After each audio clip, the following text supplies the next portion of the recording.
ইমাম সাহেবের পরিয়াল নাই? ওরা মানুষ না? এদের আনন্দ করা লাগে না? আসসালামু আলাইকুম রহমতুল্লাহি ওয়া বারাকাতুহু। সম্মানিত বন্ধুগণ এবং আমার সম্মানিত হযরত উলামায়ে কেরাম এবং হুফাজায়ে কেরাম, একটা পোস্ট দিয়েছিলাম যে ইদানিং দেখা যাচ্ছে যে অনেক উলামায়ে কেরাম এবং অনেক হুফাজায়ে কেরাম ইমামতির এত সম্মানিত দায়িত্বকে ছেড়েও তারা অনেকেই ব্যবসার কাজ ধরতেছে। ব্যবসা করে তারা দুমুঠো জোগাড় করার চেষ্টা করতেছে, পরিয়ালের মুখে হাসি ফুটানোর চেষ্টা করতেছে। এবং অনেকেই বিদেশে পাড়ি দিয়েছেন। বিদেশে গিয়ে কেউ বা কোম্পানিতে কোনো জব করতেছে বা অন্য কোনো কাজ করতেছে, কেউ বা হয়তো অন্য রাজ্যে গিয়ে, যেখানে আসামের পরিস্থিতির মতো না ইমামতি, সেখানে গিয়ে ইমামতি করতেছে। তো এর কারণ কি হতে পারে, এই বিষয়ে কিন্তু ফেসবুকে পোস্ট দেওয়া হয়েছিল। অনেকেই কমেন্ট করেছেন, অনেক কিছু বলেছেন। তো আমার মতে যে কারণগুলো, এই কারণগুলো আজকে বলবো। মসজিদে ইমামদের ব্যাপারে যে কারণগুলো, যে কারণে আজকে ইমামরা এই রাস্তা বেছে নিতেছে, কারণগুলোর মধ্যে 1 নম্বর কারণ হলো মাস শেষে যে মাইনে, যে বেতন তিনাদেরকে দেওয়া হয়, এইটা একেবারেই অনুপযুক্ত। একজন ইমামের দরমা কত দেওয়া হয়? হাইয়েস্ট 10-12 টাউন এলাকায়, আর একটু উন্নত হলে কিছু কিছু মসজিদে আছে 15, আর একটু গ্রাম সাইডে 4000, 5000, 6000, 8000 এরকম করে দরমাহা। তাও আবার এই দরমাহাটা মাস গেলেই 80% মসজিদে মাস গেলেই ক্লিয়ার দেওয়া হয় না, 2-3 মাস বাকি পড়ে যায়। কোনো মসজিদে মাসের পরে দেওয়া হয় কিন্তু 2-3 কিস্তিতে। এই 2-3 কিস্তি শেষ হইতে হইতে আরেক মাস চলে আসে। এবার চিন্তা করেন, 10,000ই ধরলাম, 4-5 হাজার বাদ দিলাম, 10,000 টাকাই ধরলাম, 10,000 টাকা সে মাসটা গেলে পায়। এটাও যদি আবার বাকি রাখা হয় বা 2-3 কিস্তিতে দেওয়া হয়, তাহলে সে তার পরিয়াল ভরণ পোষণ কি দিয়ে দিবে বলেন? একজন ইমাম সাহেব তো পুরোটা 24 ঘন্টা আপনাদেরকে দিতে হয়। সে অন্য কোনো ধরনের কাজ করতে পারে না, অন্য কোনো লাইনে সে টাকা কামাই করতে পারে না, কারণ আপনাদেরকে সময় দিতে হয় পুরোটা 24 ঘন্টা। অন্য কাজ করতে গেলে কোনো নামাজে একটু দেরি হয়ে যাবে, আর দেরি হয়ে গেলে তো এক একজনের এক এক ধরনের ভাষণ, মন্তব্য। যে লেংটি মেরে রাস্তায় ঘুরে, সেও কিন্তু ইমাম সাহেবকে বড় বড় কথা বলে। কেন আসলেন না? এই সে যে সপ্তাহে একদিন নামাজ পড়ে, দাড়ি নাই, কোনো দিনদারি তার খবর নাই, সেও কথা বলে। ঘুষখোর একজন ইমাম সাহেবকে কথা বলে, সুদখোর একজন ইমাম সাহেবকে কথা বলে, কঠোর কঠোর কথা বলে একটু দেরি হয়ে গেলেই। এই জন্য ইমাম সাহেবরা ইমামতির দায়িত্ব নেওয়ার পরে কোনো কিছু করতে পারে না, বাহিরা এক্সট্রা ইনকাম নেই।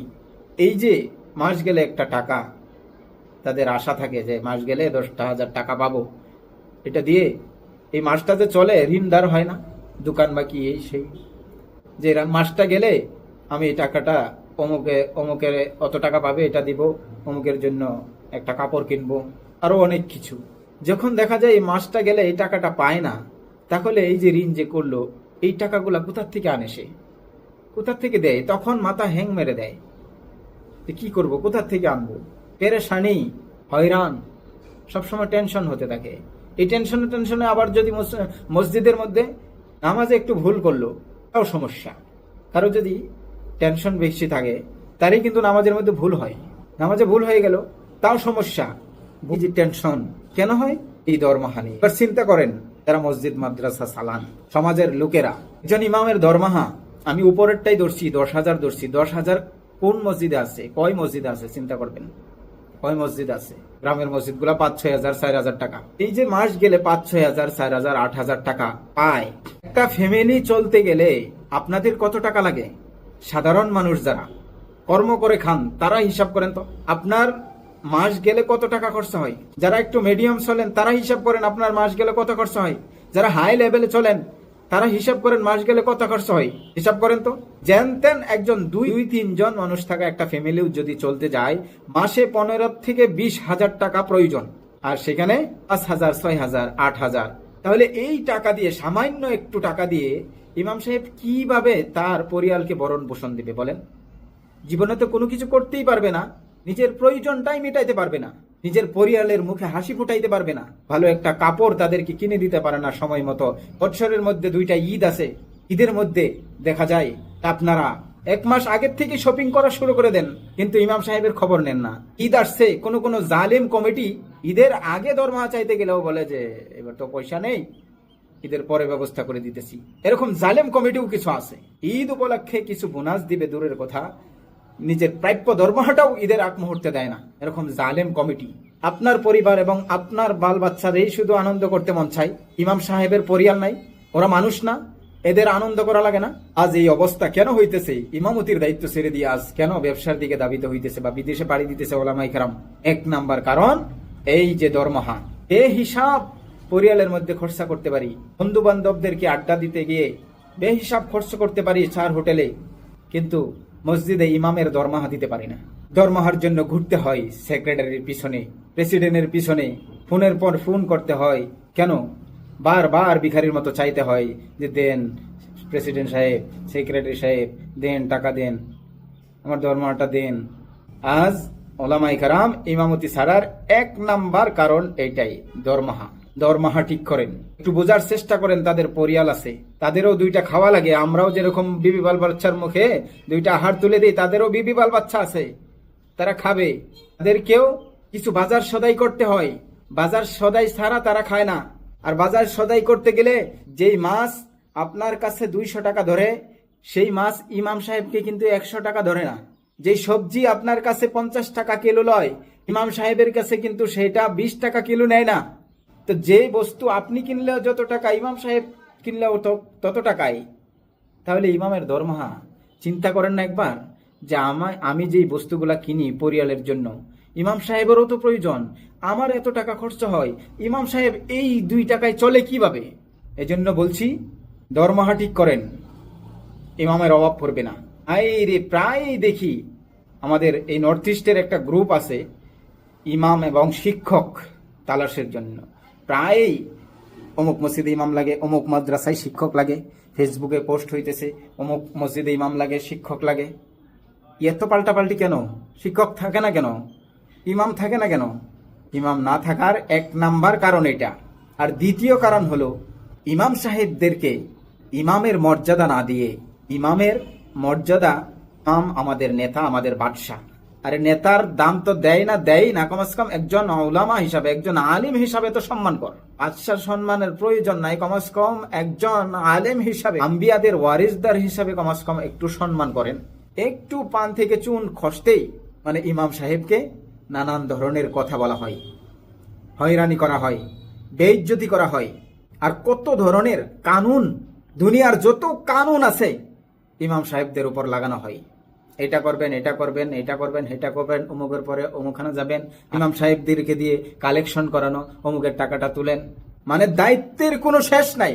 এই যে একটা পোস্ট দেখেন, দায়িত্বের অভাব নাই, দায়িত্বের কতগুলো দায়িত্ব, আর দরমাহা দেখেন।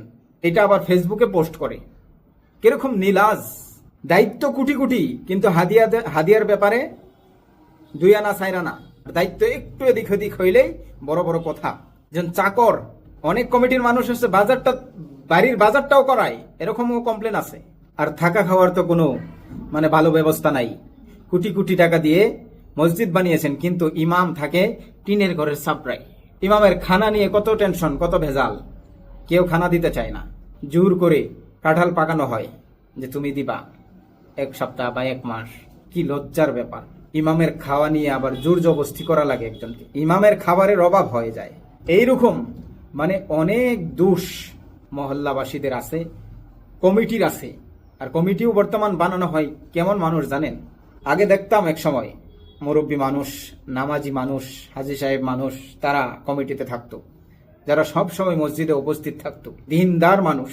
তারা ইমাম সাহেবের মর্যাদা বুঝতো, ইমাম সাহেবের সাথে কি সুন্দর মানে আচরণ করত, তাদের তাহাত পুরা হতো, সব একদম খুব সুন্দরভাবে মহল্লা চলত। আস্তে আস্তে এখন কি হয়েছে, এই মসজিদগুলাকে কবজা করে নিতেছে সুদখুর, ঘুষখুর, বেনামাজি, বেয়াদব, সুর এবং 2 নাম্বারি মাল। এরা নিজেরাই কবজা করে নাই মসজিদ, এরা মসজিদ কবজা করার ব্যাপারে আমাদেরই হাত আছে। কিছু হাত আছে আমাদের মতো কিছু মৌলবীদের, কিছু হাত মুসল্লিদের। মানে এরকম মানুষদের কি থাকে, টাকা পয়সা বেশি থাকে। টাকা থাকার কারণে, ধনাঢ্য হওয়ার কারণে দায়িত্ব তাকে দেওয়া হয়। মানে বর্তমান জামানাটা এটাই হয়ে গেছে, যার টাকা আছে সেই মানে দুনিয়াতে দামি। মানলো সুর থাক, বদমাস থাক, 2 নম্বরই থাক, যাই থাক, টাকা আছে মানে তার সম্মান আকাশচুম্বী। আমরাও গিয়ে তাদের পায়ে গিয়ে পড়ি, তাদেরকে হাত করি, যে তারে হাত কইরা মসজিদে তারে একটা সম্পর্ক বানাইয়া তাকে যদি মসজিদে রাখা যায়, আমার ইমামতি একদম মানে লাইফ টাইম হয়ে যাবে। তাদেরকে এনে কি করা হয়, দায়িত্ব দেওয়া হয়। টাকা যেইভাবেই কামাকি করুক, তার কাছে মাল আছে, তাকেই মানুষ কি করে, সমাজের মানুষ পূজা করে, নম করে, তাকেই দায়িত্ব দেওয়া হয়। দায়িত্ব পাওয়ার পরে মূর্খ, বেয়াদব, একজন জাহিল মানুষ, সে ইমামের মর্যাদা কি বুঝবে? সেই সমস্ত মানুষ ইমামের সাথে বেয়াদবি করবে না কে করবে? সেই সমস্ত মানুষ ইমামকে বেইজ্জতি করবে না কে করবে? এজন্য এই ব্যাপারে সমাজের মানুষ সচেতন হতে হবে। আমি ছোট্ট মানুষের পক্ষ থেকে আহ্বান থাকবে, যদি চান মহল্লাটা উন্নত হোক, দিনদার হোক, সুন্দরভাবে পরিচালনা হোক, তাহলে 1 নাম্বার ইমাম সাহেবের বেতন বাড়াতে হবে। যখন বেতন বাড়বে, সে সমস্ত কিছু বাদ দিয়ে আপনাদের ফায়দার জন্য লেগে থাকবে। আপনারা কিভাবে দিনদার হন সেই মাথায় তিনি মারবে, কারণ অন্যদিকে তার কোনো ধরনের টেনশন করার প্রয়োজন হবে না তখন। 2 নাম্বার, মসজিদের কমিটি নামাজি মানুষ দিয়ে, 5 ওয়াক্ত নামাজি দিনদার মানুষ দিয়ে মসজিদের কমিটি বানান, যারা ইমামের মর্যাদা বুঝে, সবসময় মসজিদের সাথে আনাগুনা আছে, 5 ওয়াক্ত নামাজ মসজিদে এসে পড়ে, মসজিদের হালাত বুঝে কাজ করবে। আর সাধারণ মানুষ যারা আছেন, আপনাদের কাছে অনুরোধ, ইমামকে ইমামের মর্যাদায় রাখুন। ইমাম সাহেব একজন আলেম, আম্বিয়াদের ওয়ারিসদার। ইমাম সাহেব যেই জাই নামাজে দাঁড়িয়ে ইমামতির দায়িত্ব পালন করতেছেন, এই জাই নামাজে দাঁড়িয়ে আমাদের প্রিয় নবী সাল্লাল্লাহু আলাইহি সাল্লাম ইমামতির দায়িত্ব পালন করেছেন। সেই সিলসিলা, সেই দায়িত্ব ইমাম সাহেবরা পালন করতেছে, তাদের প্রতি সুনজর দেন, কুনজর দিয়েন না। কিছু মানুষ আছে পিছনে টর্চ লাইট দিয়ে খুঁজে বেড়ায় যে ইমাম সাহেবের কি একটা দোষ পাওয়া যায়। অনুরোধ থাকবে, ইমাম সাহেবের প্রতি সুনজর দেন, কুনজর দিয়েন না। ইমাম সাহেবকে মর্যাদা দেন, কমিটিও ভালো করে বানান, দেখবেন খুব সুন্দর চলবে মসজিদ। কোনো ইমাম সাহেব ব্যবসার দিকে যাওয়া লাগবে না। এক সময় না হলে এরকম হবে, ইমাম সাহেব খুঁজে পাইবেন না।